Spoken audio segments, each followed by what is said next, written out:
जैसे तैसे उनकी शादी करवाई और शादी जब करवाई तो घर में पढ़ी लिखी बहू आई।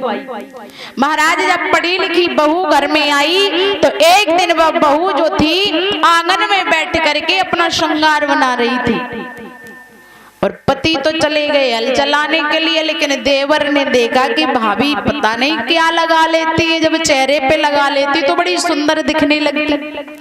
भाभी ने तो क्रीम पाउडर जो भी श्रृंगार का सामान था अपने चेहरे पे लगाने के बाद श्रृंगार बनाने के बाद रख दिया, लेकिन देवर यही सोच रहा था कि ये चीज मैं भी लगाऊंगा जिससे सुंदर हो जाऊं। अब देवर भाभी से छुप के चला कहा जहां पर भाभी ने श्रृंगार रखे। श्रृंगार के पास में जिस समय पहुंचे,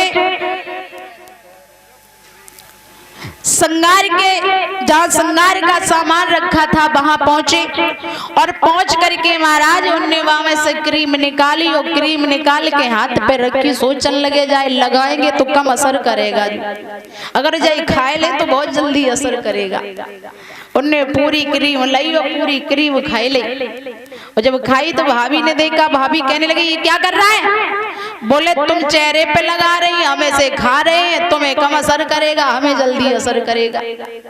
अब भाभी ने गुस्से में आए कि 2-4 थप्पड़ भी मार दिए। रोता रोता भैया के पास में पहुंचा और भैया सेकंड हैंड खोपड़ी के जब हल चलाने लोग जाते हैं तो उनके हाथ में एक मोटा सा डंडा भी होता है, डंडे को लेके चले 2-4 पीठ में लगा दिए। तूने हमारे भैया को क्यों मारा? पत्नी कहने लगी महाराज इसने हमारी सब क्रीम खा ली। अरे क्रीम खा ली तो क्या हुआ, कैसी क्रीम होती है? पत्नी ने दिखा दी ऐसी क्रीम होती है। अब पत्नी ने जैसे तो पति जो था भैया को पकड़ के लेके आया, 2-4 थप्पड़ उन्होंने लगाए दे और जवाब दो कि पागल कहीं का तू ऐसे रूखी खाएगा तो इतनी तेरे लिए कहां से आएगी? अरे जाए रोटी पे रख के चिपर के तब खाओ कर। अब पत्नी को जब मारा तो भैया पत्नी तो गुस्सा में आई कि मायके चली। नई शादी वही रे, पत्नी जब गुस्सा में हो के मायके चली गई, काफी दिन हो गए लौट के न आई। मैया ने कही लला बहू को ले बायला। लला कहने लगे मैया हम तो ससुराल में एक ही बार गए थे, जब शादी करके लाए तब से एक बार नहीं गए, हमें तो रास्ता पता नहीं। सो जब शादी करने गए तब रात में गए तो हमें तो रास्ता पता नहीं है। मैया ने कहा कोई बात नहीं, हम तो फर्रुखाबाद स्टेशन पे बैठा लिए और दूसरी स्टेशन पे जाए कि तू जहाँ उतरा जाएगा वो स्टेशन का नाम बता देंगे, उधर से समधी साहब आ जाएंगे तुझे रिसीव कर लेंगे। बोले ठीक है। जब चलने लगे तो मैया ने एक बात कही लला तुम्हें अकल तो ज्यादा है नहीं, तो एक काम कर हम तो 2-4 बातें बताए दे रहे का। जवाब दिया कि सबसे पहली बात यह है कि वहां जाए कि ज्यादा बात का उसे मत करिए। लड़का ने कही फिर जवाब दिया कि अगर तुझसे कोई बात करे तो हाँ और ना करते रहना, इसके अलावा दूसरी बात मत करना। बोले ठीक है। और मैया और जवाब दिया कि ससुराल में जाए कि तू नीचे कहूँ जमीन पे मत बैठ जाइए, सबसे ऊंची जगह लगे बाई पे बैठ जाइए। बोले ठीक है। अब चल के स्टेशन पे बैठाल दो ट्रेन में जब बैठा लो तो दूसरी स्टेशन पे जाए के रुके। ससुर साहब आए गए रिसीव करने के लिए। ससुर साहब ने कहा लला जी बताओ ट्रेन में कोई दिक्कत तो नहीं? भाई बोले हाँ, क्योंकि 2 ही बातें सिखाई थी। बोले क्या दिक्कत हुई? बोले ना। ससुर साहब कहने लगे जब मैंने पूछा कोई दिक्कत हुई? बोले हाँ। जब क्या कहा कि क्या हुई तो बोले ना। अरे कोई बात नहीं, लगता है दामाद जी भीड़ में आए, दिमाग सही काम नहीं कर रहा है। लेकिन उन्हें क्या पता आती कि जो सेकंड हैंड खोपड़ी के है। लेके अपने घर पे पहुंचे और घर पे जब पहुंचे तो देखने लगे कि सबसे ऊंची जगह कहाँ है। सबसे ऊंची जगह कौन है? उन्हें दिखाई पड़ी एक अलमारी रखी थी शेप, उसी शेप के ऊपर जाके ऊपर बैठ गए। साली कहने लगी जीजा जी जेका कर रहे हो, पहली बार ससुराल में आओ इतनी बड़ी मजाक कर रहे हो? बोले ना मजाक नहीं कर रहे। साली कहने लगी अरे जीजा जी नीचे आ जाओ, गिर जाओगे, लग जाएगी, चोट लग जाएगी। अब जीजा जी तो बाई पे बैठे ना उतर रहे। साली कहने लगी जीजा जी आए तो पहली बार लेकिन मजाक बहुत कर रहे हैं। लेकिन उन्हें क्या पता आती कि मैया ने सिखाई के भेजो।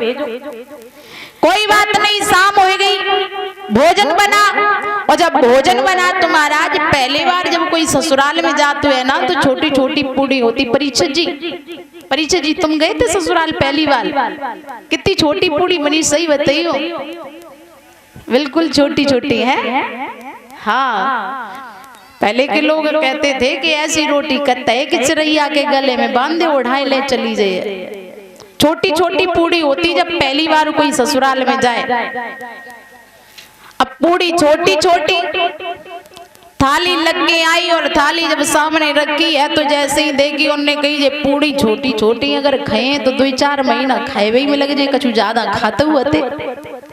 तो अब वे क्या करते हैं, एक पूड़ी उठा तो एक पूड़ी उठाए के एक पूड़ी को एक ही कौर कर।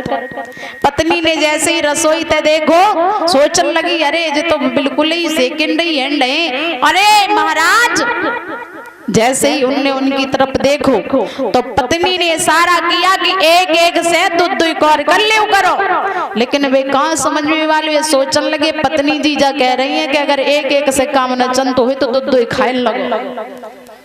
अब दूध पूड़ी उठा सब्जी से लगा तो और फिर खाए ले। पत्नी ने देखा अरे ये तो पहले तो एक ही एक खाते लेकिन अब तो 2-2 खाना शुरू कर दिए। तो पत्नी ने फिर इशारा किया है, और जैसे ही उनने देखो तो पत्नी ने इशारा करो तुमने तो नाक कटवाए दी। पति सोचने लगे हमें लगते नहीं कि यह नियम है, अब नाक से भी लगाना पड़ेगा। 2 पूड़ी उठाते हैं, सब्जी से लगाते, नाक से लगाते और फिर खा लेते। पत्नी ने फिर कहा है, उनने अपने माथे से हाथ मारो, कान लगी परमात्मा हमारी तो किस्मत ही फूट गई। और पति ने जैसे ही देखो कि जे माथे से हाथ लगाए रही, सोचने लगे हमें लगत माथे से और लगाऊं परे। 2 पूड़ी उठाते, सब्जी से लगाते, माथे से लगाते और नाक से लगाते और फिर खा लेते। खाना तो खाए लो, लेकिन सुबह जब हुआ तो पत्नी को लेके चले, और जब पत्नी को लेके चले हैं तो बीच में उन्हें एक नहर मिली, पानी बह रहा था। ससुर से पूछने लगे ससुर जी जब बता जब नहर किसने खुदवाई? ससुर जी कहने लगे कि आधी हमने खुदवाई और आधी तेरे बाप ने खुदवाई। क्यों? आधी तेरे बाप ने इसलिए खुदवाई कि तेरे जैसे पागल को पैदा किया, और आधी हमने इसलिए खुदवाई कि मैंने फूल जैसी लड़की का तेरे साथ में विवाह कर दिया, इसलिए आधी तेरे बाप ने खुदवाई और आधी हमने खुदवाई। महाराज कहते